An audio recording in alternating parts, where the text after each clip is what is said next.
Good evening. We're going to open the meeting of the City of Walker Planning Commission for Wednesday, July 16. First item on the agenda, we've got minutes from the meeting from June 18, 2025. If there's any comments or questions about the minutes?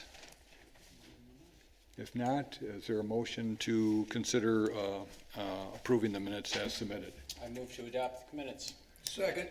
Motion by Rob, supported by Joe to approve the minutes as submitted. All those in favor indicate by saying aye. Aye. Those opposed, same sign. Motion carried. At this point, it's an opportunity for general public comment. So if you've got something that doesn't pertain to anything that's on the agenda right here, now we'll let you know that item number 1, 25-008 for 3285 Northridge Drive, that is postponed to a future date. And the second item, 4715 Riverbend Drive, a rezoning review, that project is postponed to a future meeting date as well. So we've got 2 other projects. So if you've got any questions about anything other than these 4 right here, please come forward, give us your name and address, and you have 3 minutes to make a comment. Any takers? Seeing none, we'll move to the first project for action this evening, case number 25010. It's a public hearing, and Paula Prevey, city planner, will introduce the project. Thank you. Thank you, Chair. Yes, to get started here, this first case is a rezoning request for 4064 Remembrance Road Northwest. As you can see, this is an image on the screen. The star represents where that property is located. It is south on Remembrance from where we are now, not very far. The applicant, Dave Nettie, is requesting to rezone the property. It's currently zoned C1 local commercial, and he's asking to rezone it to SA suburban residential single family. It's one of our single family residential districts. And as part of that, there are some considerations for the board in terms of what to consider when reviewing a rezoning request. I will jump ahead to have these on the screen. So one of them is the current zoning. There's an excerpt from the city's zoning map on the screen now. The red is commercial. You can see there's another commercial property further down Remembrance that is an auto repair business. Across the street, there's some I-1 light industrial zoning. These are some of our legacy industrial uses. So they're smaller lots and don't have some of the large parking lots and truck turning that you'd see on a more contemporary commercial building up on Northridge, for example. And then surrounding that is primarily residential. Most of it is SA. There is one property zoned A next door. These districts are very similar, and so for all intents and purposes for tonight, they're almost identical. The rear setbacks are slightly different. Some of the side yard setbacks can be minorly different, but the request here is for this one to be SA suburban residential single family. So we look at the zoning around, and would the proposed use and proposed zone district be compatible with our adjacent zoning nearby. We also would look at the city's master plan. There are a number of things in the master plan to consider. One is the community character map, and that is up on the screen here. I'm just going to jump over here and show the full map. This is why I zoom in and give you guys an excerpt, because it can be hard to read.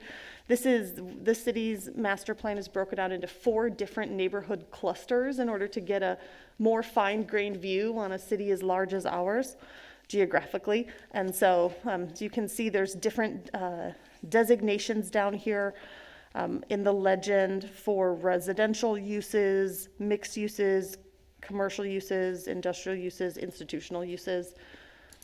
And here's that zoomed in view again. The label on this one is incorrect, so I apologize for that. The red in this case is neighborhood node. It's one of the commercial designations. You can see some of the residential designations surrounding this. The brighter yellow is residential growth at 2 to 4 units per acre, and the more tan light yellow is residential existing density. When we go back to the master plan here, I pulled the pages from the neighborhood node. That is what the red designates, and you can see here a brief description of what's intended by that designation. Low intensity mixed use or commercial districts intended to serve neighborhoods and provide services, small scale retail and amenities. And then appropriate zone districts. These are kind of the intended zone districts for properties marked in red. You see office, research, and parking, local commercial, which this is how this property is currently zoned, public, mixed use, and community commercial. You'll see that residential is not on that list. So when reviewing just the community character map, it's not a direct fit that the rezoning being requested is in line with this map. However, the master plan is more than just that map. And so there are other sections in the master plan that were included in the packet for the board's consideration. One is the goals and objectives section. So these are some of the overarching goals the city has in the master plan. And we also look to see, is the rezoning request in line with the city's established goals for housing, transportation, sustainability, and economic development, parks, trails, and open space, and infrastructure, the list goes on, urban design, et cetera. And then there's also a sub-area plan in this book of the master plan, book 2D, regarding Remembrance Road. And it kind of runs most of the Remembrance Road in the city of Walker. So after some background information, it gets into the plan and breaks it out into several different areas. So there's the southern gateway down where Remembrance meets Leonard, the D&W area, former D&W area, Walker Center, which is the one we're talking about today. And then there's also the Civic Center, which is City Hall and surrounds. So looking at this section here is another consideration for the board in terms of would a rezoning be in line with this sub-area plan, which is a more fine detailed look at this smaller area than the larger community character map. So we just drill down levels as we get deeper into planning activities. So as you can see here, this parcel, this kind of not square parcel on the corner here or of the image, is the parcel in question that's being proposed to rezone. You'll see it's not designated as commercial or mixed use like these red ones at the corner are, or industrial. There's a school there. On this map, it is shown to be residential as a future use. And looking at the context here, it's really focusing future redevelopment for commercial purposes on that corner specifically. And so those are some things for the board to consider when looking at the rezoning. It's currently a wooded site. I know there's been some brush cleared, so you can see a little further in, but it's currently just a wooded site. There's really nothing else there at this time. And those are just some of the considerations for the board to look into.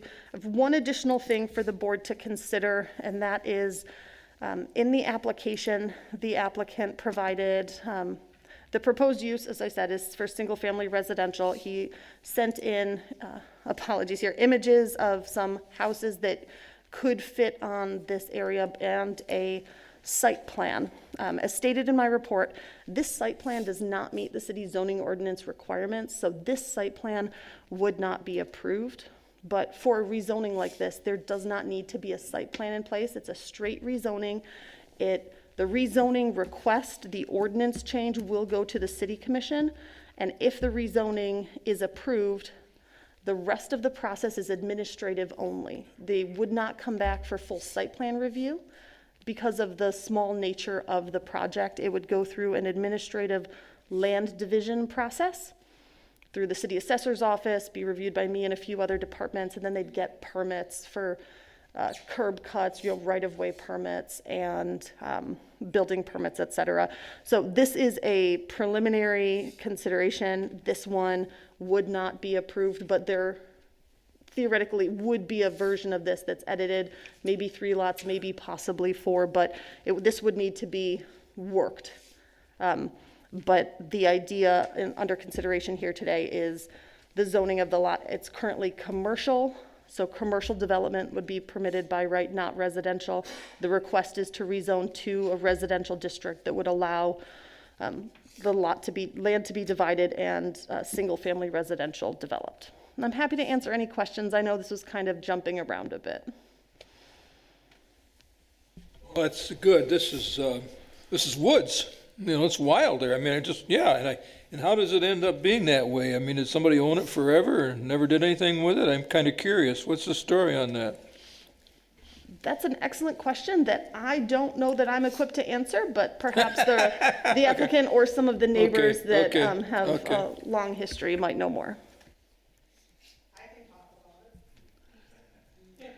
I know, it just that solid woods for years and years and years. And I live right behind it. There's one lot that goes back and then the next house on Nolan. But, a person lived in that old brick house that's still there next to it, to the north, whatever. And that person's ex-wife bought it because she don't really own the house and she didn't want it to be developed into commercial, so she just bought it and it's been sitting there forever. There'll be more opportunity during the course of the hearing for comments. Thank you. Commissioners, any other comments or questions? All right. At this point, Scott, city engineer. We traditionally stand down when it's just a rezoning request like this, so I can answer questions, but I don't want to skew you one way or the other.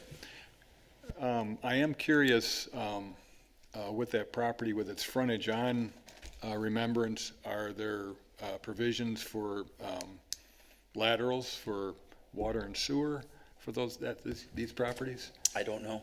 Okay. No. Okay, all right, well, all right, very good, thank you. All right. Do you know if there has been any previous commercial interest in that land? During my time here, the only commercial interest in the land was from the current applicant. And ultimately now, as you can see from his application to the board today, he's pivoting away from a potential commercial use to an alternate use, which would be residential. Thank you. And maybe I could ask the applicant, but what was the, excuse me, what was the proposed commercial use? I'm sure he can speak to it in more detail, but it was more of like a contractor shop type, small storefront, kind of a carpentry type shop with possibility for additional contractor space. Okay, all right. At this point, if we can have the applicant come forward, give us your name and address, and kind of give us an overview of the project as you see it. So my name is David Nettie. I live at 3424 Bonesteel Ave in Walker, so right around the corner. Originally, I had the cabinet shop in the facility that's now Snips.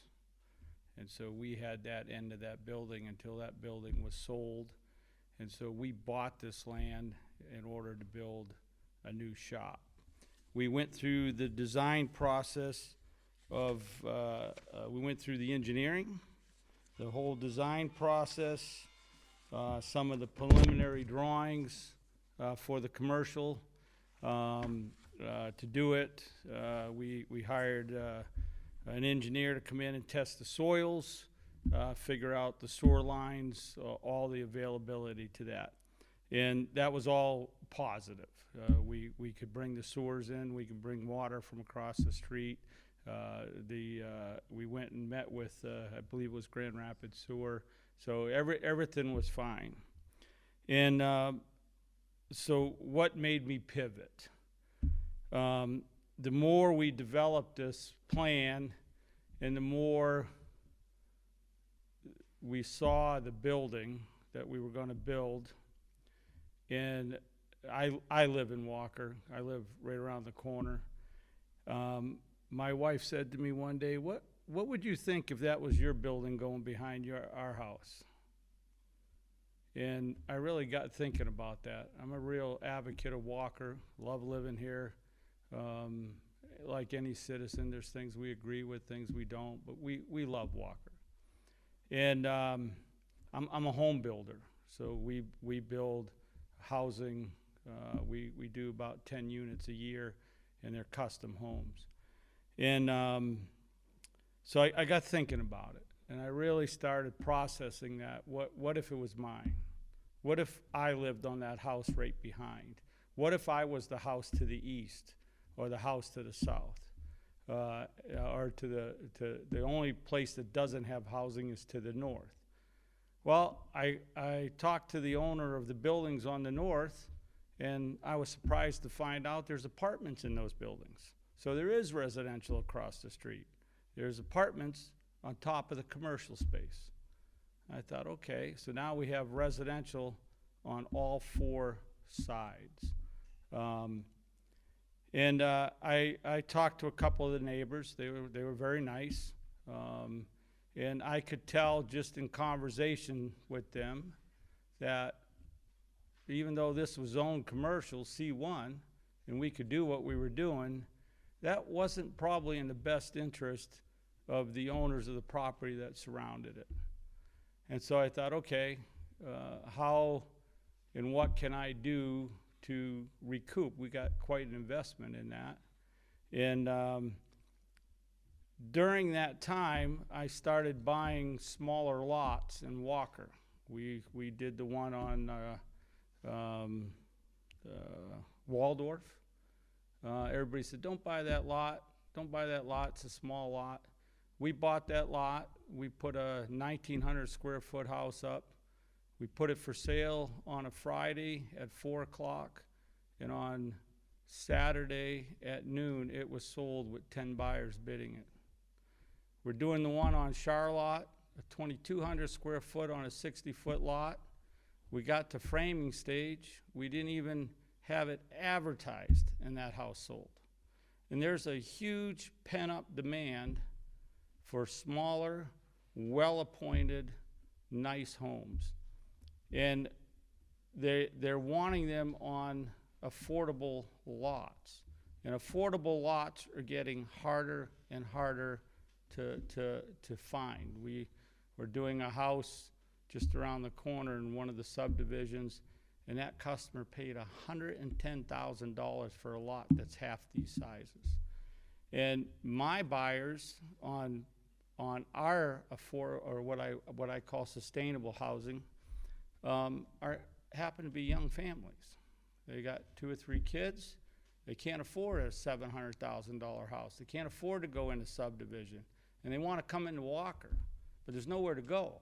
It's either we fill in infill lots, which is becoming harder and harder because of the requirements, or we look at some of the opportunities that we can have. So this is one of the opportunities I looked at, and I thought, okay, I think we can do this because we're already seeing experience with this. We've done this here. We've done this. We bought infill lands up in Sand Lake, and we don't even get the houses out of the ground, and people are buying them. So that made me reconsider what we're doing. I thought, okay, if we can get 4 lots out of it, we could recoup our investment. We can put nice homes in there. It would accent the neighborhood. It wouldn't distract from it. It's a beautiful wooded site. I went in there and I had it all, we brought a forester in there, cleaned out all the scrub and everything, and I thought, if we put a commercial building in there, we're stripping it from corner to corner, pin to pin, in order to get the buildings in there. And then we gotta put the parking lot in, and then we gotta put a dumpster in there, then we gotta put a catch basin in there. And all of a sudden, the beautiful lot is just a strip lot with a 19-foot tall building on it. And I just didn't think that was the place to do that. So that's why I pivoted. I think it's in the best interest of the city, and especially the residents there. You go up and down Remembrance and you say, well, that's gotta be commercial. In the last 2 or 3 years, there's like 5 brand-new homes that have been built right on Remembrance. And they're not inexpensive, cheap homes. We don't plan on building cheap homes. They're nice homes, they're custom homes, they're affordable, and they're sustainable for young families. We're not interested in going in there and building crap. We wanna accent the neighborhood. So that's why we came up with this, and we decided that we're gonna go for this, because I think it's a more viable option for the neighborhood, maybe not for the city, but for the neighborhood and for those that own property alongside of that to accommodate what they've got versus something that's just a steel structure with steel siding on it that serves as a shop and all the noise. So that's why I did what I did. So that was my intention, and that's why we're here. So to answer your sewer question, the sewer lines are right there. I have to tap into them. Grand Rapids, that's doable. I can do that. The utilities are there. I'd have to put a well in for the houses, but all the houses around there all have wells, so it's not a big deal. There is water across the street, but it's under the parking lot in there, and it would cost me about 40 grand. I've already priced that to bring that water and shoot it across the street, because I can't shoot a 2-inch line, so that means we'd have to cut the road and put a 3 or 4-inch line in to sustain the houses. So the better option on that would be putting wells in, because they're already in that neighborhood, and we're not altering that. But the sewer line's available. We can do the electric. Everything's available, so it makes it very doable to do what we're doing. And the other thing is, on the north side, it's not heavy commercial. So like Paula said, there isn't huge trucks pulling in and out of there. It's not gonna be an obstruction to the houses. We're not gonna build the houses right on the road. We got nice lots. We wanna set them back a little bit. The only tight lot is the end lot, but we're trying to get 4 lots out of it to make it a doable project. So I'm open for any questions. Yeah.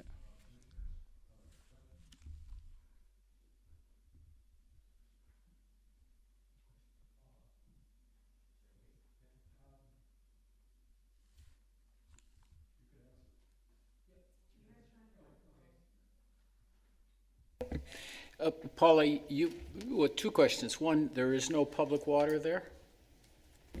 I'll let Scott take this one, actually. I believe there is, and if it is, that they would have to hook up The ordinance requires if That's it's correct. available.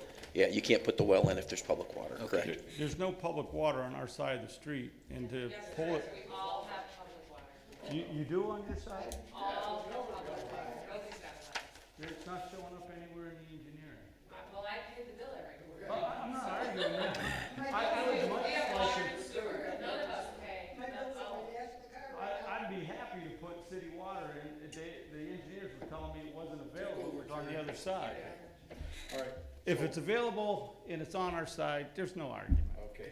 So, and They would have to hook up whether it's on the other side or not. It doesn't make any difference. We don't build water main down both sides of a road. It's just one side. Well, I think this is a good conversation to have, questions that you had, information, and, so. We wanna accommodate the city. We're not here to fight over well or water. My understanding was what I said. If it's wrong, it's wrong. We're willing to try to figure that out. Yeah, those are details, like Paula introduced this, that if the rezoning were to be approved, it would go through an administrative Yeah. review and be handling these things. But again, I think there's value for the neighbors that have come tonight to just be aware of this conversation as well. Yeah. But as far as its impact on whether to rezone it or not, I think there's different criteria that we're looking at there.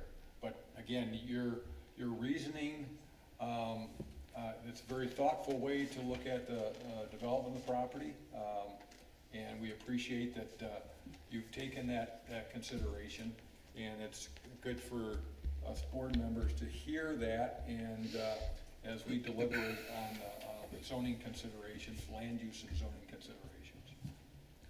One thing too, I wanted to say, it's, if we do housing in there, we have no intention of stripping out all the trees.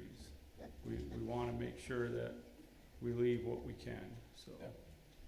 I have a question for the applicant. Say this goes forward with rezoning. Have you looked into the feasibility? Because I know you have a approximate proposed preliminary plan here of 4 residential structures. Have you calculated any sort of feasibility? Would you only look at doing 4, or could you lessen that back? Well, that's a good question. We did look at lessening it back. And if we did, and it goes down to 3 lots, it makes the lots bigger. In order to recoup our investment, we'd have to do duplexes. And I'm not in the rental business. I don't want to be in the rental business. And I just didn't think that fit the neighborhood. So, but yeah, we did consider that. And if we go down to three lots, then the lots are bigger than what's in the subdivisions, and the cost of that increases. So all of a sudden, the price of the homes have to increase because of the lack of density on the land. But yeah, that was considered. Thank you.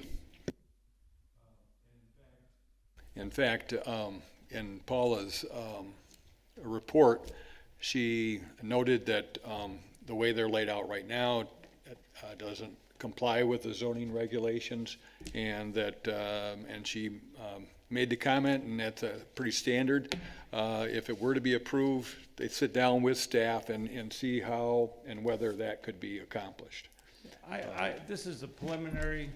We spent a fortune on the commercial building, doing all the engineering and everything, and I thought, I'm gonna put the brakes on that until I'd much rather go this route and see what we can work out. Okay, all right. Commissioners, any other questions for the applicant? Okay. I got a question for you. According to this preliminary layout here with these 4 houses, you've got a couple of really long properties, very deep, and then you got this odd one on the end with a panhandle. I What's did the that purpose? to get the square footage of the land, because there's, the further, the bigger the lots are, there's more space on those lots than that end lot. So I did that in order to get, I think it's like 10,000 or 11,000 square feet on those lots to meet the minimum. So that's why I did that. So I'm trying to meet the criteria of what lots should be, so. Thank you. The square footage. Okay, thank you very much. At this point, this has been advertised as a public hearing. Is there a motion to open the hearing? I make a motion to open the public hearing. And I can second. Motion by Pat, supported by Jacob, to open the public hearing for this request. All those in favor indicate by saying aye. Aye. Those opposed, same sign. Motion carried. This is an opportunity for you in the audience to, again, step forward, give us your name and address, and offer any commentary you have concerning this request. Can I just say it's ridiculous? Okay. Okay, I live right alongside that whole strip. My house faces Richmond. Can you provide your name and address, please? Oh, yes, please. I mean, I will. Kathy Webb, 4103 Richmond.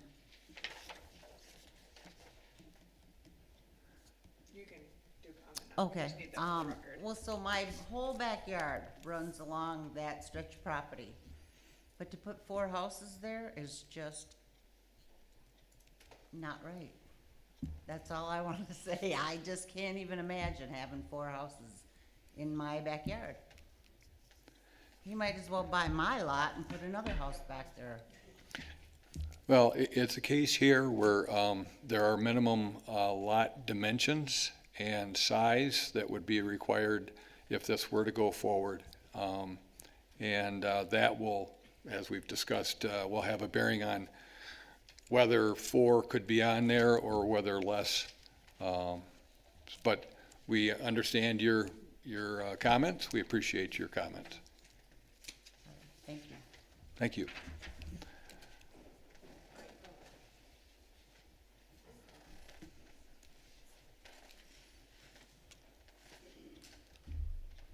My name's Les Hall. I live at 4069 Richmond. My property was next to this lot you're talking about, plus the other commercial lot. So I'm that little skinny residential piece. I moved here in '87, and that was behind my house was commercial, and I had to change here to residential. Because what are you going to do with that little triangle piece of property? And by the way, my water access is off of Remembrance, but it goes underneath the street. It's on the north side of Remembrance. I have 3 notices in the mail. When I inquired about this piece of property years ago, I was told it was 3 lots. And I got 3 cards in the mail, so I guess that's, originally, they're all owned by the same person. And there was some type of family feud or something, why he never sold it. I don't understand. I heard in the past that Red Lion was going to build a restaurant there, but of course that's speculation though. Anyway, that would be great to have a residential and have like 3 homes there. But I'm concerned about the water, the drainage. My neighbor next door at 4071, which obviously is the homestead house for the area, and why it was divided up like that, I don't know, but he has a system around his house, and one of the wells is in this property. So I don't know how that would concern the drainage of the property or whatever. Obviously, the trees suck up the water, and when you do have a heavy rain, it pools the water in You have 1 minute property. left. And other than that, but yeah, I think it'd be great to be residential. And I don't see how 4 homes would fit in that area, but 3 I would think would. I don't know the exact dimensions of the property, but yeah, I'd like to see that be residential. All right. Thank you very much.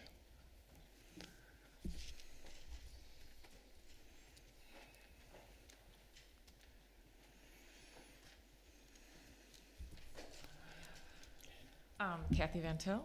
I live at 4071 Richmond, and I also own with my husband, I also own the empty lot to the east of my house, so 40, I don't know what that is, but it is a building lot. So it backs up to Kathy's lot, and then we own the next lot. So we are right next to Les Hall. My major concern, I don't mind residential, but I will also say 4 houses is a ridiculous. That lot is I encourage you to go look at that lot. It is it is a really tiny triangle at the end over by the transmission shop. My concern is the traffic. I would never want to own a home and have to pull out onto Remembrance Road there. That is very close to the intersection of Remembrance and Kinney, which we all know has just been modified, and it's great, and it's walkable, and I can ride my bike across to get to the bike trail. However, there are no sidewalks in front of that property now. And I don't know how it would be a sidewalk to nowhere. Because it would have to go through Les's yard and then connect through the transmission shop to get to the corner. So I think traffic is huge. I've also lived in my house for 30 years, and to say that light industrial is quiet would be a mistake. Okay, so if I would have sat in my bedroom before I bought that house, I never would have bought that house. Because it is loud. Now, Ranger Tool and Die was worse. The new one there, the pack is better because it's not 4 shifts. But it is loud. I would not want to face that industrial, and mostly the machine shop, but even the body shop, you hear them, working on the cars. So, the noise is a factor, and I don't know how you buffer that noise when you are literally right across the street. I mean, there's very little frontage, for the industrial park. I think that's it. Thank you. Thank you.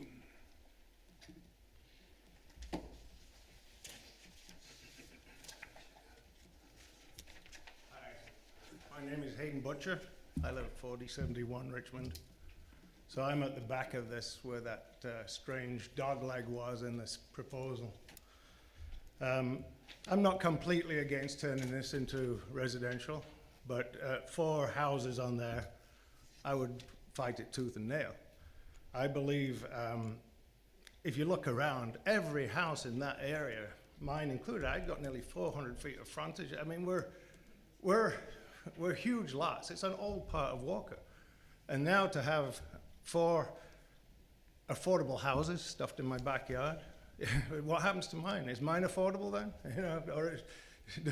What happens to my property value? So that is one concern. Another is that road. If you don't make these lots bigger with a turnaround driveway, people are going to be trying to back out onto Remembrance Road. The elevation goes up to the west. Cars are doing 50 miles an hour half the time. You are going to have some dead people. You are, because it's just that road is too busy. If it was to remain C1 commercial, you would have a bigger building with a bigger setback. You would have a parking lot and some kind of approach that would make it easier for cars to get in and out. But driveways, it's going to be very difficult for people to get in and out. Another concern would be, again, no sidewalks. I mean, these poor people, if they're on foot and want to get anywhere, they're going to have to cross the road to get to the other side. Even if Dave put a sidewalk in, it would have to go down to Kinney. Otherwise, it's useless. It's just a sidewalk to nowhere. Another thing, I think, the body shop and the HVAC shop, and then you've got your tool and die place, they are very noisy. I don't know that people are going to want to live there, and they'll want to buy the house because they'll, just like I did. I bought my house and didn't realize how noisy that neighborhood was. But you're going to start to get complaints, and is that fair to the people in the opposite? I mean, I know You have 1 minute left. I've only got one subject left, but I believe also it doesn't really fit. Changing it to residential does not fit the master plan. Several years ago, we had a building down. It's the Vault Catering business, and they wanted to change that building to residential, and we fought that, and it was denied. I don't see the difference between this, and if you allow this, then you're going to have to allow them if they reapply, because they wanted the same thing and it was denied. So I just don't want to reignite that fire also. I think I'm done.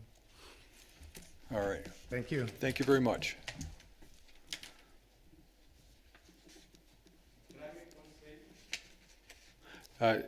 This is an opportunity for the people in the audience to provide public comment.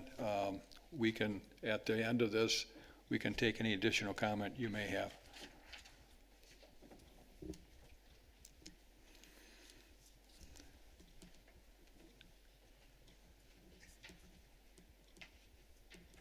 My name is Neva Dreyer. I live at 4094 Remembrance Road Northwest.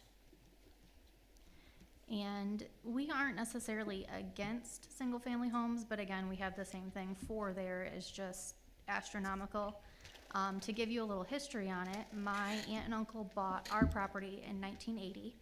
And when they bought our property, my grandparents bought the lot in question because they didn't want anybody building right next door, because the property lines are literally 3 feet off our driveway and just a couple feet away from our garage. And so my grandparents owned it for years, didn't do anything with it, just left it as is. And then when my grandparents passed away, it was inherited by my uncle and my aunt. And then there was a family feud, and my uncle ended up selling it without anybody else knowing. So this all kind of came as a shock to us when one day someone's next door doing stuff. We were like, what is going on? There's people walking around our yard. So our biggest concern with the residential side of it is houses being built right on top of us. just because of the property lines. That's the main reason that my grandparents bought that property, and to keep people from being on top of us, or on top of my aunt and uncle at that time. That's really our only concern. Okay, thank you.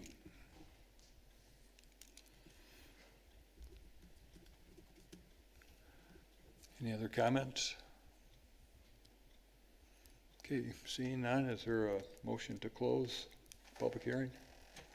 I'll motion to close the public hearing. I'll second. Okay, motion by Pat, supported by Jacob to close the public hearing. All those in favor indicate by saying aye. Aye. Those opposed, same sign. Motion carried. If the applicant would like to, based upon the comments, offer some additional perspective. No, I say, I understand what the residents and the homeowners are saying. I don't even disagree with it.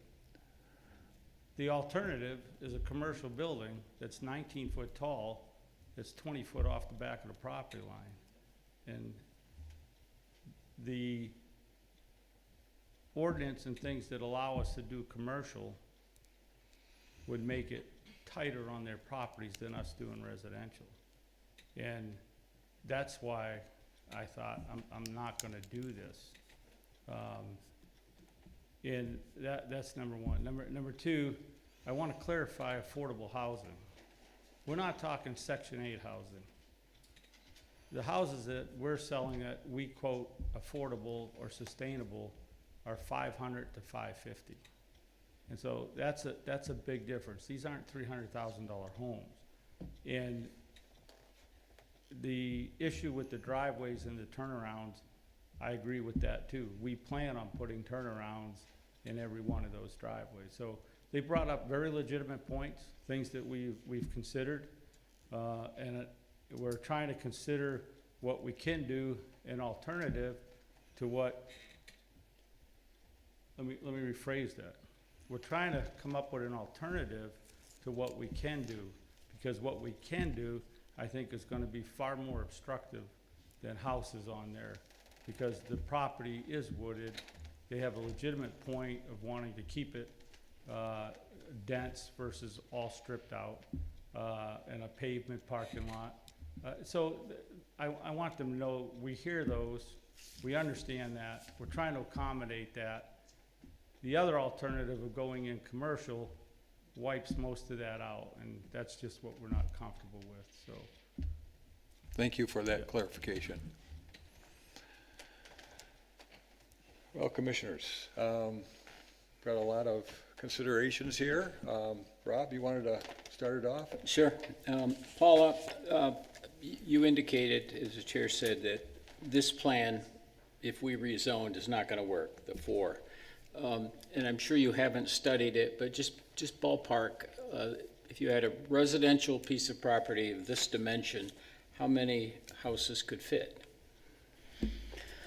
within the ordinance?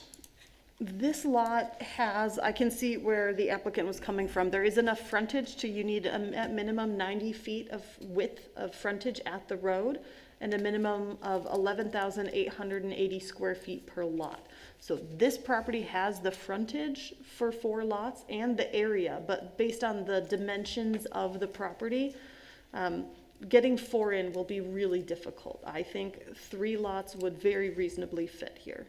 In my estimation, I do not professionally design property, so I respond to what's given, and that's my response to this, is that for, on paper, you could be able to fit 4. As we see here, it looks pretty challenging to make it work based on, again, the dimensions of the lot, but you could very easily make 3 lots fit on this property. Thank you. That lot on the last one there, how wide is that strip that goes across the back? That looks kind of narrow. Is that 30 feet?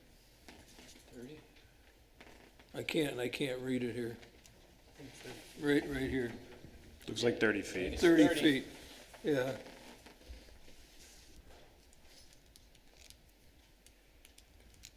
No problem with that? I do have, there are concerns about the shape of that lot, but again, This just, on principle, doesn't work. For example, this lot does not have enough square footage. There's a number of issues with this, that this layout would just be a straight denial. They would need to revise it and bring it back where every lot meets all I of hear the you. criteria. I hear you. So Paula, I think, did you indicate at the beginning of this topic that they didn't necessarily need to provide the plans, the preliminary plans? That is correct. Okay. Because I feel like a little bit, we are digging a little bit too into the plans that are preliminary. I agree with, that's why I wanted to bring up my point about the feasibility. If the owner or the applicant isn't going to go forward unless there's 4 homes there, if there's only 3, but we're only going to allow 3, does it make sense to change from commercial to residential? I think that should be a big thing we look at here. We would have to do a whole nother appraisal on the 3 and see if we can maintain the house pricing, because the house pricing doesn't change, or the appraisal based on the land. So I would, if that was the case, I'd go back and I'd pay to have that professionally done so we can figure that out. But 3 is challenging because we want to maintain a price point. So I don't want to close that door, because I still think the option of residential is better than commercial, but we have to make it. We understand. All right. Well, that's all right. Kind of want to open the discussion more to the board and see what other folks think as well on that. I mean, on its face, this seems like a pretty good idea. My real concern is, and I don't have a really good feel for this, so I'm looking to other members of the board who've been here longer than I have, how much deference we should make toward the master plan here. I'm a bit skeptical that, we can just wave pen to paper and suddenly a cute little walkable business district will appear at this intersection. And so I don't want to leave something, potentially really productive on the table that seems to make a lot of sense. But also that plan was made and approved by the city, and this definitely seems like it flies pretty directly in the face of it. Yeah, just looking for thoughts on that. Yeah, so one thing we did when we worked on the master plan, this was trying to create that calming effect. So the closer we can get the buildings to the road and put that walking there, it's like a traffic calming measure. So try to get people to slow down. As the residents mentioned, a lot of people go quick through there. So if we could get that mixed use and push that towards Remembrance, then you create the parking in the back to create people to slow down. So that was one of our visions that we had about trying to create that, especially with the school close by and stuff like that. But that was another one to try to really create that walkability through there and adding that through there. I agree with sticking to the master plan, as that's something that we all have spent a lot of time on, and a lot of us provided input on that from all different boards. So that's kind of where I stand right now. I got a question for either Paula or Scott or somebody who might know. Do the property lines, if this land is divided up into 3 or 4, do they have to run north and south? Can they run perpendicular to Remembrance, which would give each one a little different frontage along there? Theoretically, yes, they can. Okay. I don't know, my general observation about the whole thing is, and no disrespect to the neighbors or anything like that, but if I lived adjacent to that property, I think I would be more content having residential property there on a pretty well-wooded lot versus a commercial development at some point in the future where you've got a bigger business, you've got potentially more traffic, and you've got impermeable parking surfaces and drives and that kind of thing, which may affect the drainage and all those other things. If I lived there, I think I would be inclined to be more in favor of the residential development. That's my 2 cents. Okay. Rob? Can I ask Paula a question? I should have checked this before. I'm looking at, in your report, considerations for the planning commission, the first of which was, can the property be reasonably used under its present zoning classification of C1 local commercial? Is that a consideration, or is that a prerequisite before we do a rezoning to find that it can't be reasonably used? It's a consideration. It's not a prerequisite. It's not a requirement that the board finds the property cannot be used under its current designation, but it is something to consider. In this case, in the packet, I provided pages from the zoning ordinance from the use table, which show here for C1, you can see single-family uses are not permitted. Senior independent type housing is permitted with a special land use. And then as we get down, you get into kind of the commercial and office uses. These are the types of things that would be permitted or a special land use under the current zoning. And so there are ways that the property could be used under its current zoning, but the board does not need to find that that is not true in order Because the to. applicant has said that that is a viable option. So I tend to agree with my colleague here. If I lived there, I would prefer residential over commercial. Some of the neighbors have expressed concern about noise from some of the facilities across. I think residential is probably less noisy than a commercial operation. You've got lights and all of those kind of things. So, but what I struggle with is respect for the master plan. If I were a super master planner looking at this, I would say, yeah, this probably, if I lived there, I'd rather have that. And I applaud the applicant thinking about, his considerations aren't, at least they don't seem to be pure economic, and I applaud that. But I have a hard time just simply ignoring the master plan. And I think 4 might be too much, but that's not before us.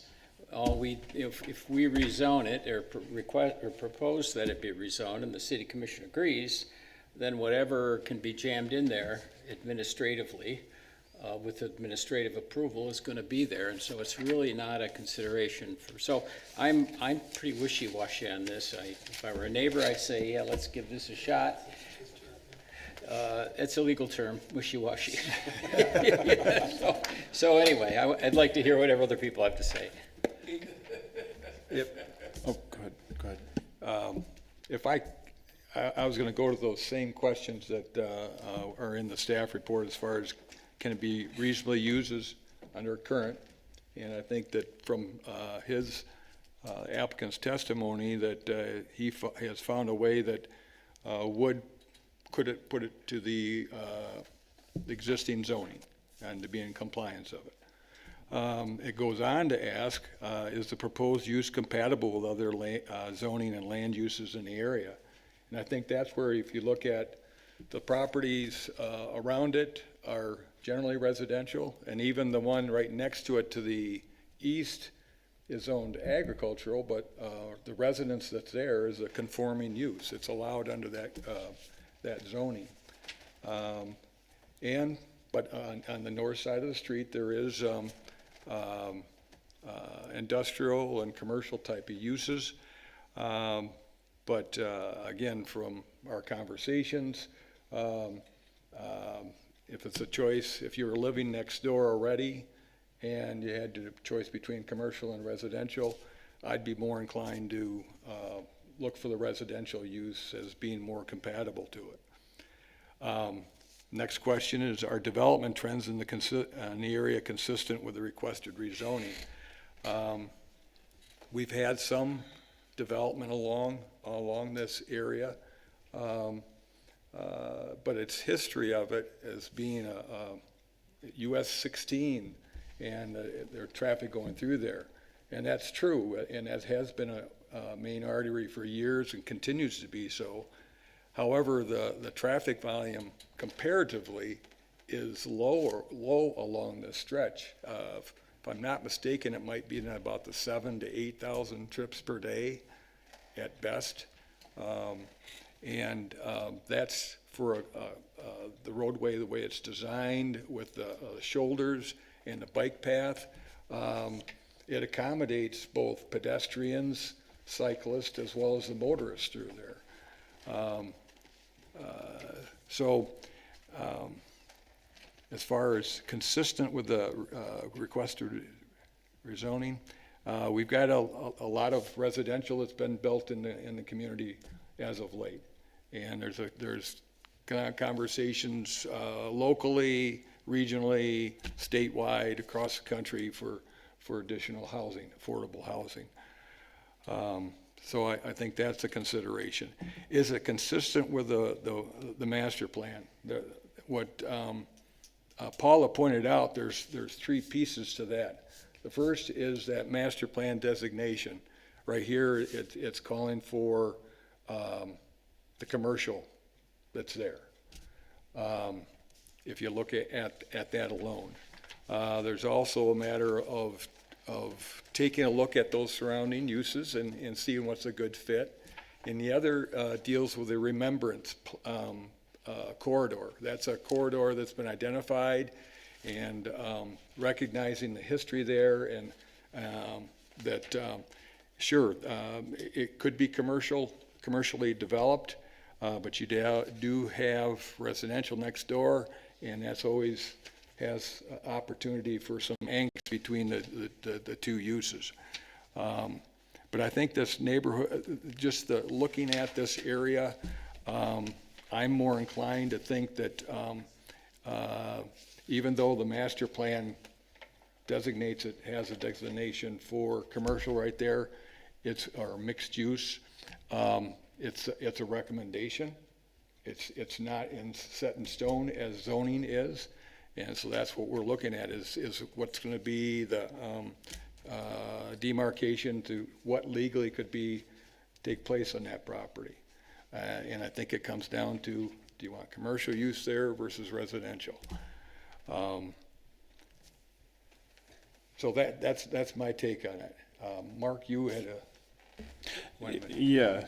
So the master plan called for commercial mixed use, and yes, rezoning it would technically be going, would be going against this, but maybe reframing the question a little bit, the commercial building that would go up there otherwise is also not mixed use.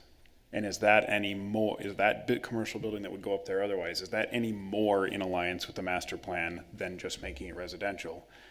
And it seems like the answer is no. I don't know. It seems like a big steel commercial building there is not furthering the master plan any more than making it houses. And if those are the two options on the table, I'm leaning toward make it houses.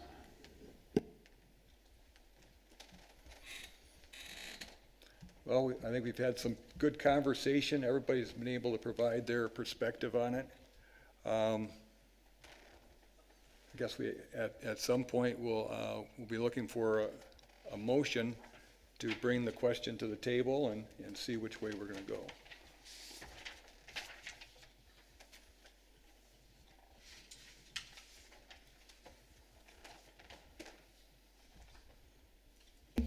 So I guess I just had a question for Paula. Say we go forward and vote to rezone, but then the feasibility doesn't work out on the applicant's end, so we just wait for someone else to come along and look for residential who can develop there? Is that ultimately what happened?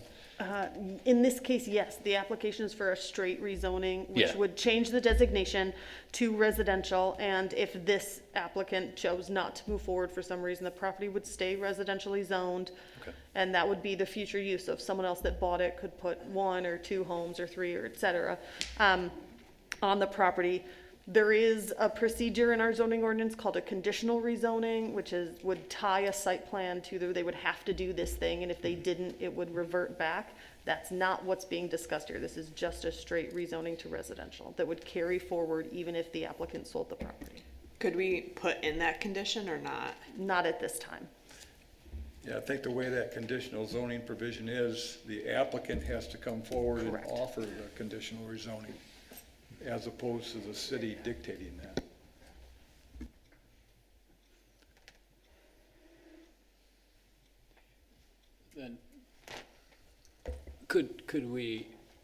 Could one option be to table this request and let the applicant work paper and pen to see whether it's viable?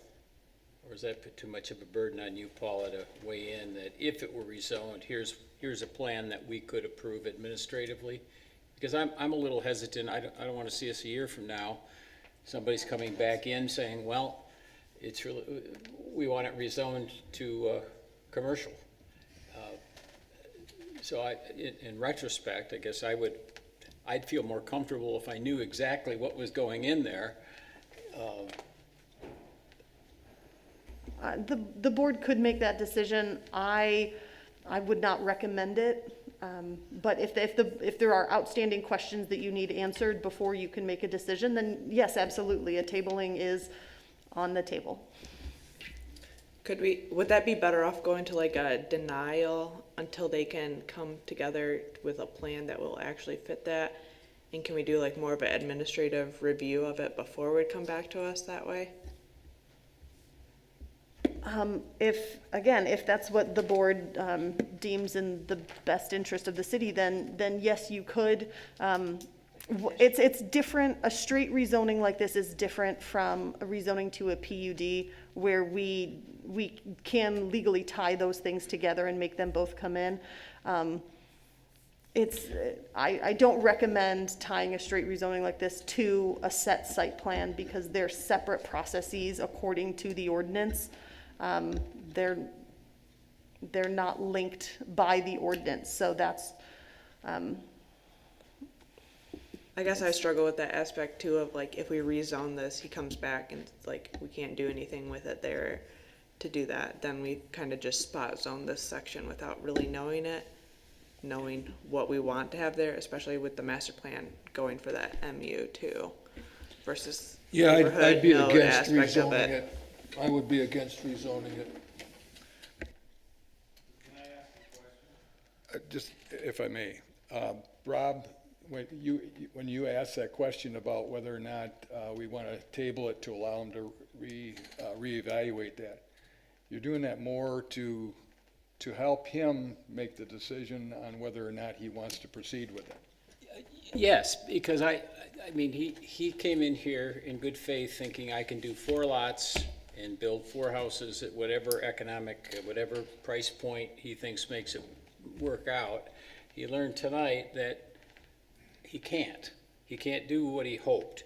And he may not be interested in the rezoning if there's not a viable way to develop it in a residential way. And we don't know that until he goes back to the drawing board, at least runs it preliminarily by Paula, would this fly under our zoning ordinance? And even if we can't tie our rezoning to a specific plan, at least we know the applicant, this is his vision, it works from the city's standpoint, and then I would feel more comfortable rezoning, which doesn't tie him to that specific plan, but he knows there's if by sitting down with Paula, he concludes there's no way this is going to work, then I'd rather we not rezone it. Well, if that's the case, I would suggest that we, instead of us deciding that, it'd be up to the applicant whether he wants to ask for a table on action tonight to allow him that opportunity. So that's what I was gonna ask, is, you had brought up the stipulation, and so I don't know the process, so you have to clarify it for me.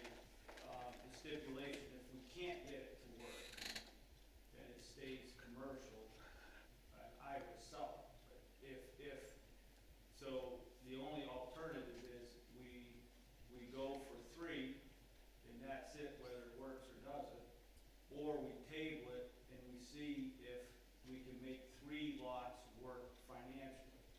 And I'm willing to table it to the next hearing to run those numbers to make sure that works.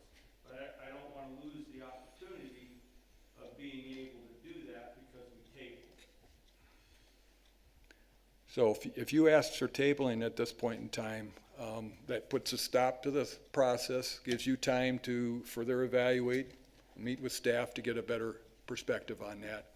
And we can put this to the next Well, scheduling, I looked at Paula as far as, we would look to Paula as far as when that might take place.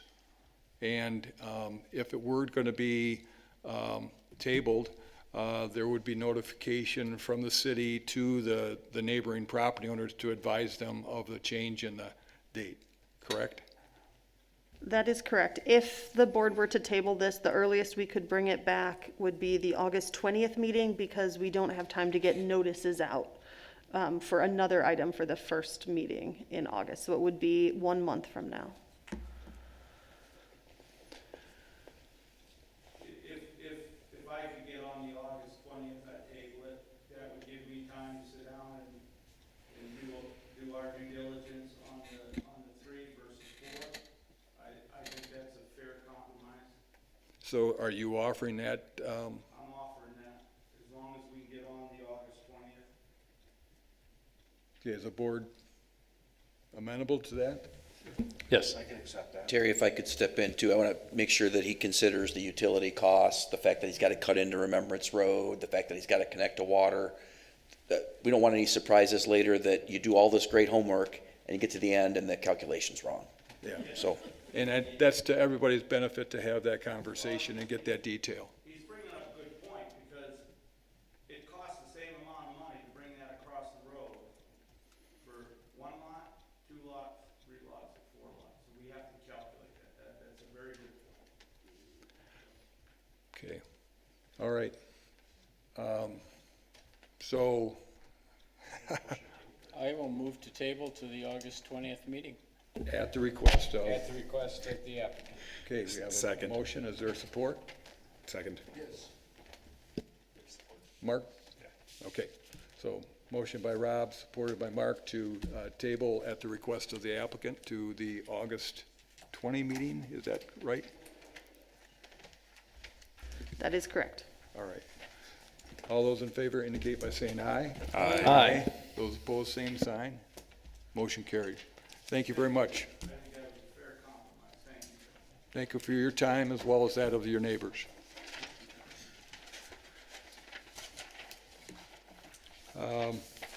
You've got one more item on the agenda, and I've got that. Paula, if you could go forward, I think it's on the Falk request on Northridge. Yes, that is correct. This is a property on Northridge. Oh, I've got them pulled up over here. So we are on Northridge here, west of Bristol. And this is the site plan that we have in front of us today. It is an informational review only tonight. So there are some complicated factors to this project, and it was the collaborative decision between staff and the applicant team to bring it before the board for review, discussion, an opportunity to ask questions of the applicant team, and then they could bring back if there were any other answers or things needed. Thank you. So we're looking at it at both a high view, and then we can drill into any specifics you want to discuss tonight, but the board is not taking action. This was not noticed for an action item. It's to get it before the board.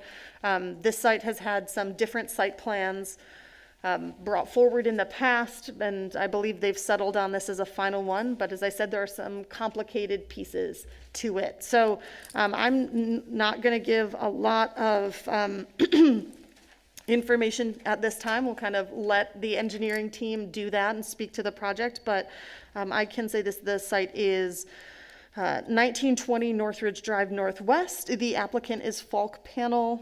The proposal is for a 237,000 square foot industrial building, as well as truck docks and employee parking. A few things for the board to consider and dig into a little bit as the applicant speaks about the project. One, they're proposing a phased development. We have a phasing plan here that we can go into in some detail. You'll see there's a phase 1 building, phase 2, and then phase 3 expands the building further. So discussing that, phase of the project really should stand on its own, have sufficient parking and access and all of those things you'd need in case for some reason the project stalled and did not move forward. There's a request in the plan for an outdoor storage area, and I've got information from the applicant to talk through that and what it looks like because there are some significant grade changes on the site. So generally storage is not permitted in outdoor storage in the front yard, but this is a unique site. It is in a PUD, and so the board could permit that, and I think there's some considerations related to that that the board should take a look at. And finally, I'll defer to the city engineer here, but there is a regional stormwater detention basin currently on the site, and the proposal is to move that and construct a very different type of stormwater basin that we don't really see a lot of here in Walker, and so that also warrants additional review by the board, as well as kind of just the general overview of the case. So that's all I have at this time, unless there's questions specific for me. Where's the present building for Falk? Oh, it is down the road just a little bit. Let me pull up.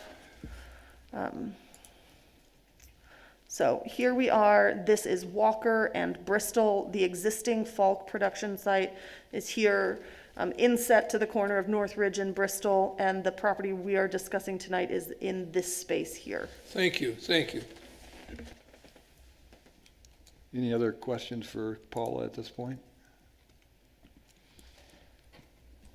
Do you know, is Falk talking about relocating or expanding? Expanding. I drove by this site today. They have significant outdoor storage in the front yard of their existing space. Would this be moving the storage or would it be expanding the storage?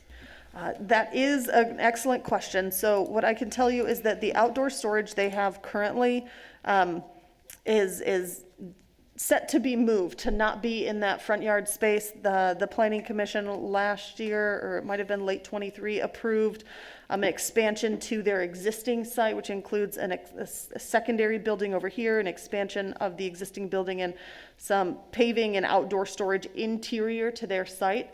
And when that is fully constructed, all of the outdoor storage must move from the front yard here along Northridge into that permitted outdoor storage space.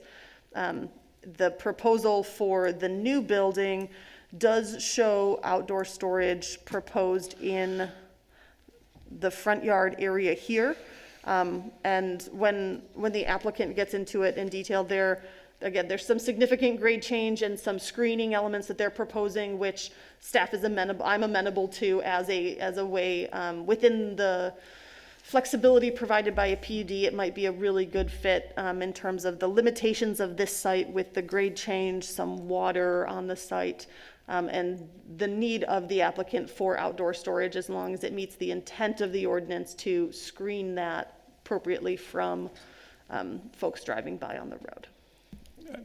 Sorry, I don't want to get too far over my skis here, and maybe this is beyond the scope here. What I saw in the outdoor storage they have now appeared to be what's best described as kind of a finished goods area. Yes. Things that have been produced that are getting ready to get in a truck and taken away. Do we have the ability here to restrict this outdoor storage to finished goods and, not say, you can't stick a bunch of Conexes out there or old machines or whatnot? Yes, the board could put conditions on an approval of a PUD benefit such as front yard outdoor storage. Anybody else? Rob? Yeah, and maybe this is for Scott rather than Paula, but I didn't quite, or I don't quite understand the reference to public stormwater, which services multiple properties, and they're proposing to, in effect, take that public location private. Is that fair? Yeah, I can go through my Oh, okay. report. It's more of like a bring you up to speed. Yep, okay, good. So maybe I'll do that. I'll jump right in here. The site has a fair amount of history for a site that hasn't been developed yet. I think at one point it was going to be a trucking terminal. Then Falk bought it, and I think they were going to put in some general commercial or general industrial building space that they may or may not be able to use immediately, but they wanted to have the ability to use it in the future. And then I think they realized that they wanted to use the whole site. And so what happened was the construction that took place on the site wasn't exactly consistent with what was approved. Unfortunately, they got in a little trouble with the Department of Environment and Great Lakes and Energy, Eagle, used to be the DNR, DEQ. We've kind of worked through that, and I think there's some reclamation that's occurring on the creek to the east side of this plan, and there's also a lot of vegetation that's being reestablished in the wetland area at the southeast corner of the site. So that kind of stuff I think we can put behind us, and the reason they're here is because there has been a lot of history, and they want to test the water with you on a couple of different things. The outdoor storage is one of those, but I think the bigger one is the fact that there's a regional detention pond in the south part of this building as shown. So if you can look at this picture, that's where the pond is right now. And then if you flash that forward, you can see that that will be under the future building. So essentially regional detention goes away. And the way that they'd like to accommodate that is in a very large concrete structure. So it's not a pond, it's a structure that's stacked vertically. This is something that I think they've seen more of in the Netherlands, where they do their home business. It's not something we see a lot of around here. It's pretty rare. Jacob may have seen a little bit of this as part of the Grand Rapids system, because I think part of the combined sewer overflow with some of the basins they've got, that's all you can do is to put in concrete structures, stack vertically, and take care of it that way. The issue for us is we've got a really easy regional detention pond to maintain. It's very traditional. And to change that out for a concrete structure would then, from our discussions at staff level and with the city attorney, we would want to put that responsibility on the owner. We aren't in the business of inspecting concrete structures like that. We have to call in experts to do that. It'd be better if it was turned into private. So in order to do that, you really have to look to the property owners upstream that contribute to that, make sure they're all okay with it. We did run the numbers on some stormwater calculations, and what they're proposing will fit with the stormwater ordinance, which we didn't think it would, but it does. So really it comes down to a philosophical decision. Are we comfortable taking that into more of a private responsibility? We won't ask the planning commission to do that. That would be done with engineers and attorneys outside of this room. But I think they're here to test the water on that. And really, this isn't a report. It's more of a timeline to tell you what's happened. And I think it's probably best to just listen to their pitch on it. And that'll probably answer a lot of your questions. Any other questions for Scott at this point? Scott, I have one question.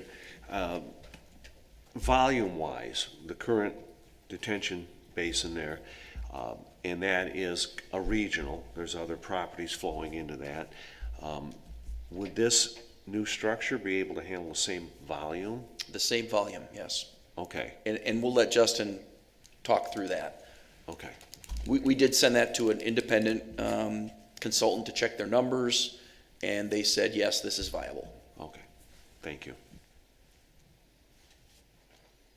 All right, at this point, if there's no other questions, we'll give Justin the floor, and give us your name and address. Sure. Good evening. My name is Justin Longstreth with Moore and Bruging. Address is 2020 Monroe Avenue Northwest in Grand Rapids. There's a lot to unpack here, so bear with me. If at any point there's questions, stop me and we can talk through. I'm hoping that this can be kind of an interactive. I don't want to make a presentation. If it can just be more of a discussion for tonight, I think that might be a little bit more beneficial and helpful. Scott stole a little bit of my thunder, but yes, this is a site that has a lot of history. I think in my career, which now spans over 20 years, this is the first time I've designed a site 3 times where something has not been built, at least not yet. So it's a little unique in that sense, but there was originally, maybe 5 years or so ago, a truck parking lot that was approved by the Planning Commission. We went through on that plan, even so far as to obtain erosion control permits and stormwater permits from staff. That went away when Falk Panel purchased the property. And at that time, they were going to develop this into like a spec industrial building, multi-tenant, where they would maybe possibly occupy one of those tenant spaces up front, but then in the future, potentially own the entire building. I think what from an Henry Smits from Falk Panel is here as well. So if there are questions related to their process, I'm going to turn it over to him. But speaking for him a little bit, they've had an opportunity now to develop a new product line. And so rather than have a spec building that has multi-tenants, they now have an opportunity to occupy this entire building for their new product line. So just a couple of highlights. The original building that was approved as the spec building was 195,000 square feet. This current building in front of you today is 237,000 square feet. And Paul, if maybe we can flip to the phasing plan.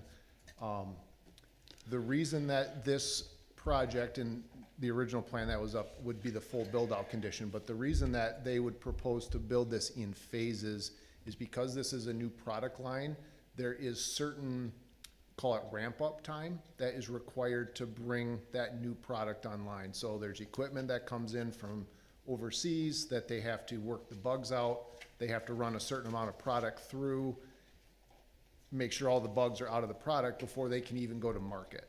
And so to build an entire 237,000 square foot of building when there's maybe a year to 18 months of this run-up time is a big financial commitment up front. And so what they would propose to do is build this first phase, which is roughly, call it a quarter, maybe a third of the building up front, which would be just the first phase necessary to house the equipment to make sure that they could start the actual product production and run up. Assuming that through this process with the Planning Commission we're successful in an approval, they would like to start construction on this in earnest in September of 2025. September, October, possibly. Sooner rather than later is when they would like to start construction. Assuming that they start construction on that time frame, and based on the that timeline that they need for the process of their product, phase 2, which, Paula, if you could flip to that, would happen sometime in the year 2027. So roughly 18 to 24 months. And so that would simply just be a mirror of the first phase, and that allows them some interior storage of materials, product materials that they bring in for that process. And then finally, the third phase would happen sometime in 2028. Now, there is a chance that that third phase also happens with the second phase, so it could happen as soon as 2027 or possibly a year later. So that's kind of how we get from where we're at today to the final build out, and the reason that we provided you with that phasing plan just to step that through. So maybe I'll just take a pause here and ask any questions if there's any of the planning commissioners. So this stormwater basin, would that occur with phase 1 then, or phase 2? Because Yes. as you can tell from it, it doesn't get covered until phase 3. Yes, so let's just jump into stormwater. I'm super excited about this stormwater basin, just for what it's worth. This is gonna be the most unique stormwater basin. You're talking to a civil engineer here too, so I know, yeah. yes, So I agree. This is gonna be the coolest thing that I probably will ever design in my life by means of stormwater basin. So yes, currently there is a very traditional regional stormwater basin that is on this site.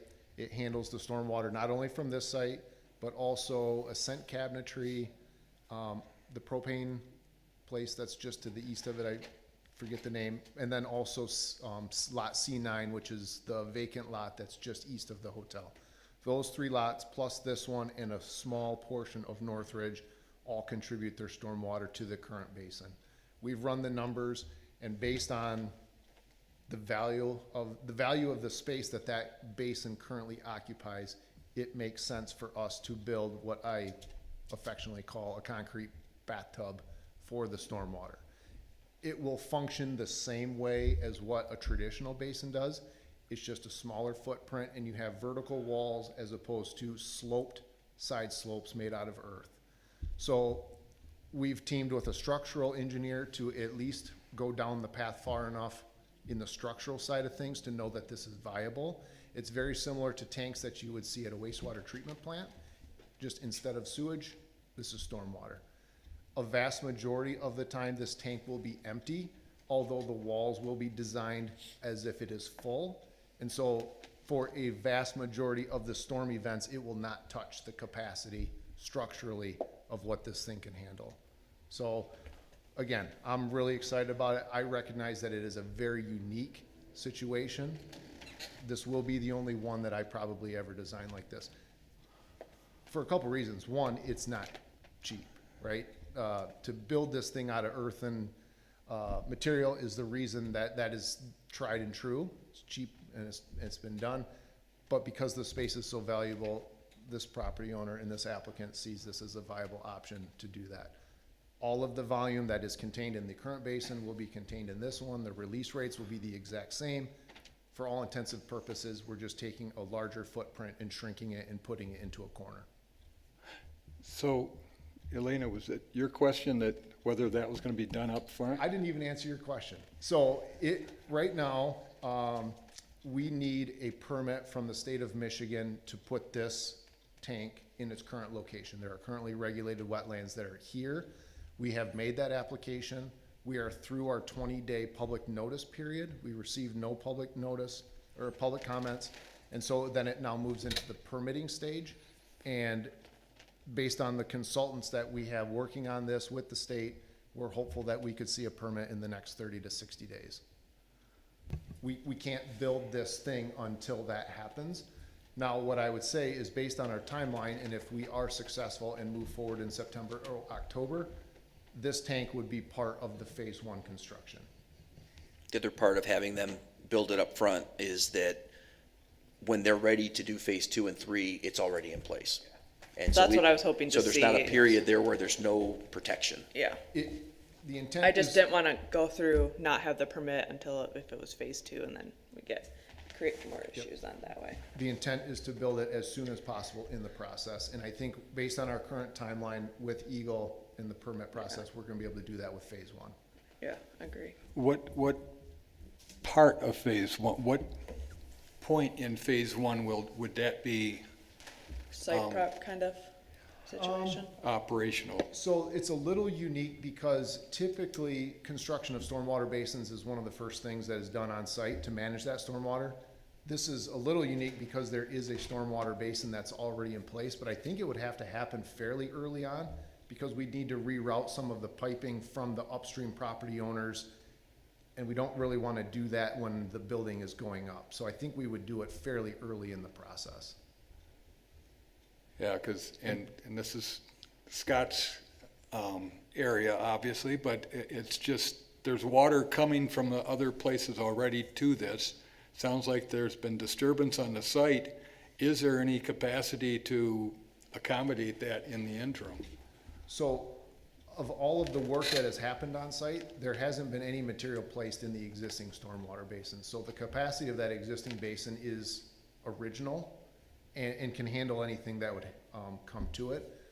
I think the way that we would probably look at this is we would build the shell or build the outside and allow the existing piping to kind of run through on a temporary basis until those walls can be constructed and formed, and then we would cut that pipe off at the north wall. Just kind of thinking it through right here. The other thing I want to point out about this basin is we have had some initial conversations with the city attorney. We kind of put those on pause because we wanted to make sure that this was going to be a viable project through the planning commission and through city staff. But I think we have had enough conversations where we're comfortable with what the city's concerns are going to be. And I don't think that there's going to be an issue with working through it. It's just, like Scott said, there's going to be some attorney time to make sure that all of those all that language is worked out between the parties. We've also reached out to the upstream property owners at the request of staff, and hopefully by the time that we're back into the planning commission, we will have some sort of correspondence from them acknowledging the fact that this is happening, and not that maybe we need their blessing, but at least acknowledging the fact and that there's not going to be any impacts to their stormwater on their sites. Justin, what is the, what's the Eagle review? What are they looking at? So right now, there are regulated wetlands that exist within the footprint of that concrete tank. And so we need a permit from them to be able to impact those wetlands with the placement of this tank. Okay, so they're not looking at the private system. They are not. They're simply looking, you're gonna disrupt through this process, you're gonna disrupt current existing wetlands. Correct, yes.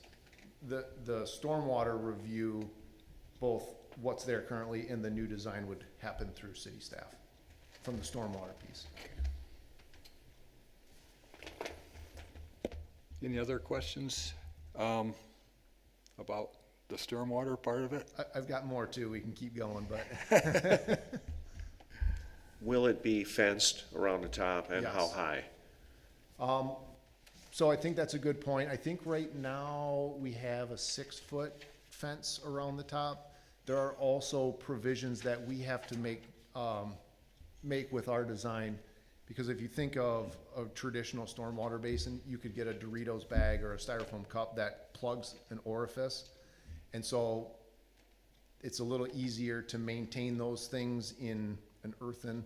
So we're working through some details on that. Again, kind of leaning on our wastewater treatment plant folks who kind of deal with these tanks a little bit more about how do you fence, how do you keep people safe from fall. All of those things are really kind of going into our design right now and things that we're thinking about. Thank you. Yep. Anything else? You Okay. got more to Yep. offer, or? So just a couple more things. We touched on a wetland violation. That was done, we started some earthwork based on, erosion control permit that we received from the last version of the plan that was approved by Planning Commission. Through that earthwork, there were some areas that were disturbed that should not have been disturbed. That was flagged by Eagle. There was some trees that were cut down. We have worked through all of those violations currently with Eagle. Now, the only thing that is left is there were plantings done this spring.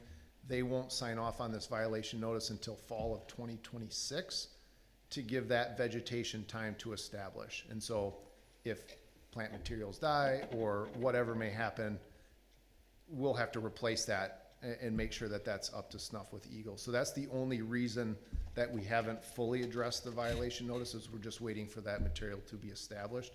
But as far as the fill material that was placed, that's been pulled out, and all of the plants have been planted in accordance with our restoration plan with Eagle.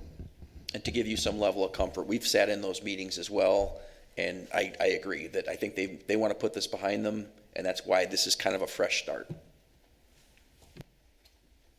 From a plan commission standpoint, I don't see any concerns or anything with this. It seems like we've worked through a lot with the Eagle standpoint of it to get the permit, as well as working with staff and stuff going forward and stuff. Scott, do you have any additional concerns that you see regarding this? Well, maybe just the honest approach. At first, I thought this is the craziest thing. We are not doing this, and Yeah. Justin's persistent and patient. It's fun to see his excitement with this. I think the fact that Moore and Bruchink has a really good wastewater design team is really helpful here, because this is going to be a lot like a wastewater system. And to know that they're thinking about maintenance and operation and inspections gives me a lot of comfort. And we could condition any approval on satisfying things at the city attorney, because I haven't thought about it much, but I can think of all kinds of potential issues. Maybe not in the next 5 years, but 20 years, we don't want to come back. We don't want those to come back and fall on the city. And exactly like that line of thinking, they've thought about that already. And, they've thrown out, how could this go wrong? And I think the worst that we heard was, if Falk was to go out of business in 20 years, and this regional detention pond was their responsibility, how would we handle a situation like that? Not just sell the property, but actually go into bankruptcy was really the problem. And they have a way around that as well. We're going to be requiring some kind of a bond or some kind of an escrow, so that if the worst happens, we can find our way through that. And again, I'm sure I'm ahead of my skis, but future capacity that right now we have an easement for drainage to accommodate what we think is, if over time there are additional users that are we comfortable? I'm sure you're going to be comfortable on capacity, not just current capacity, but what's the capacity 10 years, 20 years from now? All right, and we have a very defined watershed for this. that really can't be increased. Justin actually did the initial design as part of, what do we Because that call was this? set up with the original PUD. Walker View Phase Yeah. 2, yeah. Yeah, that would have been. So in those calculations, he looks at an industrial lot and he says kind of what's the maximum coverage we can have here, and that's all baked into the cake. And you make some assumptions about climate change and increasing rainfall, which, There are no assumptions about climate change or no, but I increasing think you have rainfall. to think about it, because we're seeing in certain parts of the world far more rain than historically they've had. And so when you're doing engineering for the long term, you can't assume that what happened in the last 10 years is going to repeat the next 10. It's interesting because I had a pretty good debate with a consulting engineer a few days ago here about that, and he was talking about the model that he put together for the stormwater flow and how perfect it was. And I just laughed at him and I said, there's no way you can have a perfect model because everything that we do is based off of theory. Yeah. And what Justin's theory here was, is that 6.25 inches of rain would fall in a 24-hour period, evenly distributed throughout the whole 24 hours, because that's the way we do it. There just isn't a way to look at it and say, well, the first 2 hours it's going to rain a lot. Then we're going to have a couple hours of, it'll be brief or it won't be as heavy. But you can engineer it for a greater capacity than what you might need today. That's going to be difficult to expand that in the future.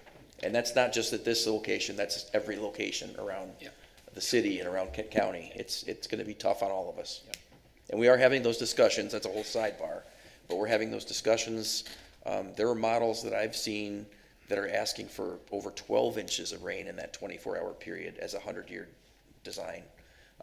We're not quite there yet, but if you watch the evening news, you might want to get there quick.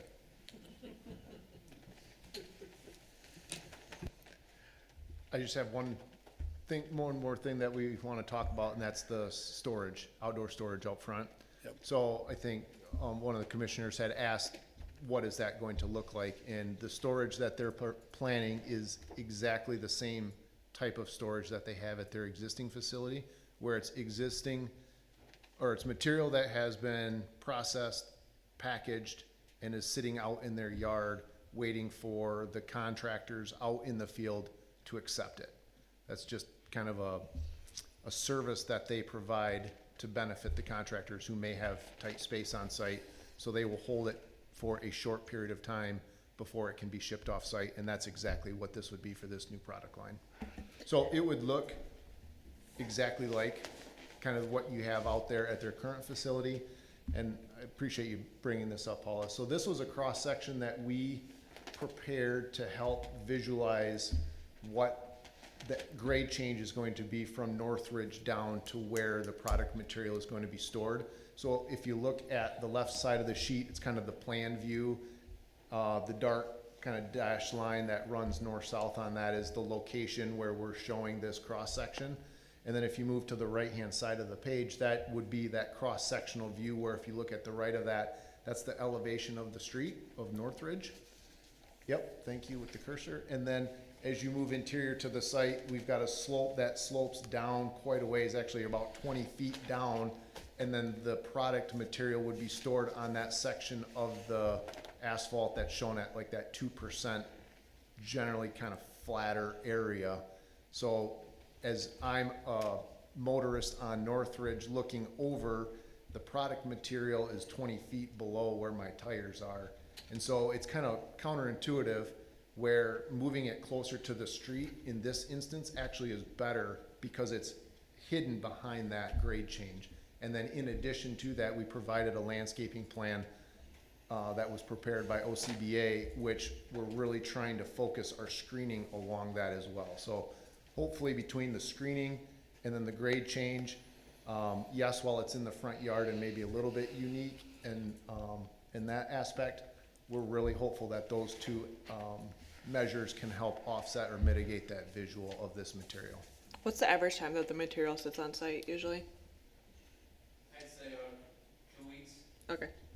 So I think that's good to know too, that it's not like we're sitting there for months or anything like that. Like obviously the stuff is constantly moving and you're not always going to have the same thing there for sure. How high are they stacked? What's the max above grade? Probably about 8 feet. Is that comparable to what's out on your existing site? If I could jump in on the outdoor storage piece, the section of the ordinance that covers outdoor storage is section 6.11. It states that materials can only be in side and rear yards. And again, as a PUD benefit, the board could grant a storage area that is in the front yard. And then it says that all storage of materials must be visually screened to a height of at least 6 feet above the elevation of the nearest adjacent road or property, which is interesting in this context. It all says that the screening can be a decorative fence, wall, or green belt. And in this case, as you see here, there's the landscaping along the road, which is a requirement, like along the frontage of a road is a requirement of the ordinance. And then interior to that here, you see this is a staggered row of evergreen trees that would provide additional screening in front of the outdoor storage area. So just to give some context there. And then the ordinance goes on, in no case shall outdoor storage be stacked higher than the height of the screen. So the landscape screening would get to that 6 feet above the road, but then the storage would be at max, if it were 10 feet tall, still 10 feet below the road grade. So there's, I found this diagram to be exceptionally helpful in understanding how the storage would actually fit on the site for people passing by.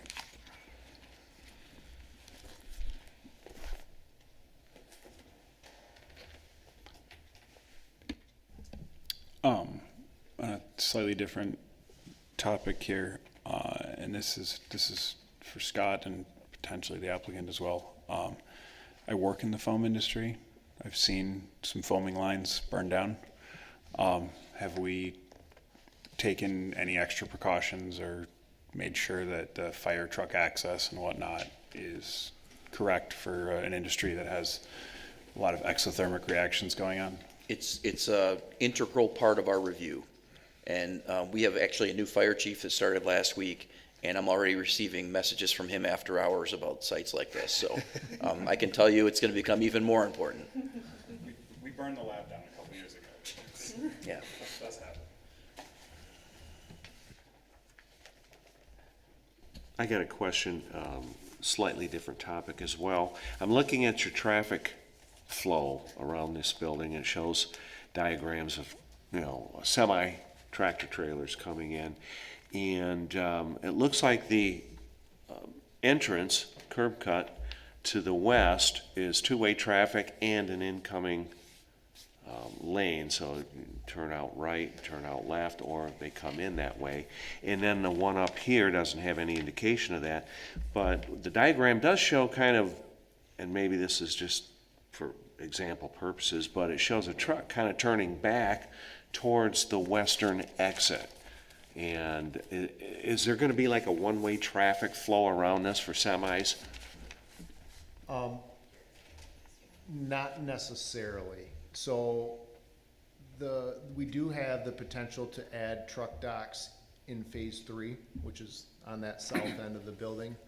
And because of the constraints that we have between wetland areas and all of this making it work, we had to angle those docks. Sure. To gain access. So in the future, in phase 3, if trucks were to access that, they would be required to enter on the west side and circle around and back in. My suspicion is that as they exit the site, they would just exit by the east end. Now, there is also truck docks that we're showing with our phase 2, but there's much more space as you move north on the site.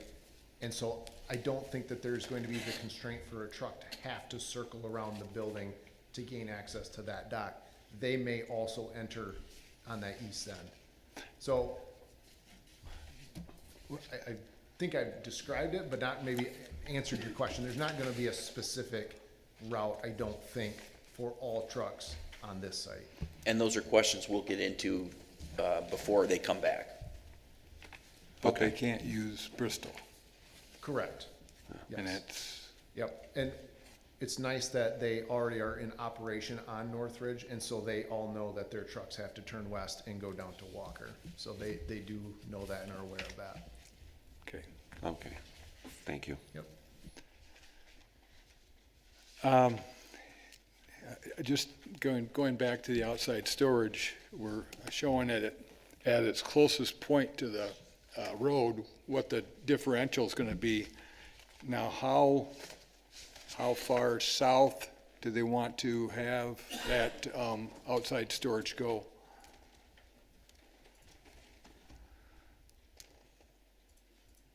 What is that? Is that dotted line that? It is, yes. So my guess, I don't have a scale with me, but I'm going to guess that that dimension from the north edge of pavement south is maybe 100 feet or 125 feet, give or take. And I can certainly, when we come back with the next plan, I can have that dimensioned a little bit better. Yeah, some type of a graphic that would show what would be visible if you had, in the worst case, the 8-foot tall stacked up on the southernmost part of what's designated right here. Yeah, we can certainly add to that cross-section that we had and maybe graphically represent some of that material. The other thing that we may add is just some landscaping blocks to help show how that might all kind of fit in there as well. Yep. Certainly. Again, this is an informal conversation. It sounds like there's the city, the planning commission's amenable to this. There's some points here that have to be addressed yet, but it sounds like they're in a good direction. And I guess the question is, have you gotten enough feedback from the planning commission to be able to do what you have to do? I believe so. I think this has been immensely helpful, just based on the history of the site, and being able to have this dialogue has been very helpful. Okay. Thank you, everybody. Appreciate your time. Is there anything else before they go?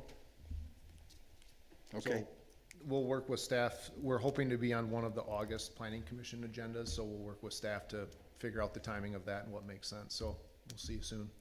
Very good. Appreciate it. Thank you. Thank you for your time. Thank you.